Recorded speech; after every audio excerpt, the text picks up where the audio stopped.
शहर सो रहा था। सड़कों पर सन्नाटा पसरा हुआ था। केवल स्ट्रीट लाइट की पीली रोशनी में धुंधली परछाई नाच रही थी। रवि ने अपनी घड़ी पर नजर डाली। रात के 11 बज चुके थे। वह जल्दी से घर पहुंचना चाहता था।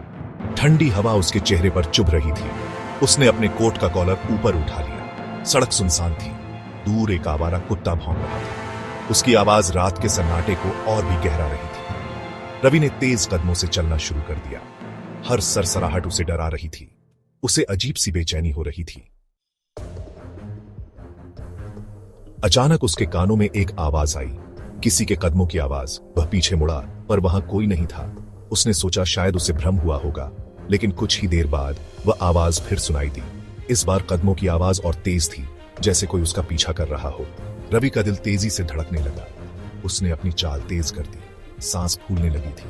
पीछे से कदमों की आवाज अब भी आ रही थी। डर के मारे उसके हाथ पांव ठंडे पड़ गए थे। एक दुकान के सामने से गुजरते हुए उसने शीशे में देखा। उसके पीछे एक परछाई थी, एक लंबी काली परछाई। रवि की सांसें थम गईं। वह परछाई किसी इंसान की नहीं लग रही थी।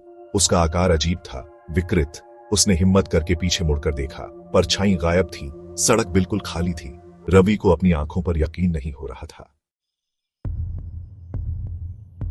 अचानक स्ट्रीट लाइट ने एक छिलमिलाहट के साथ दम तोड़ दिया।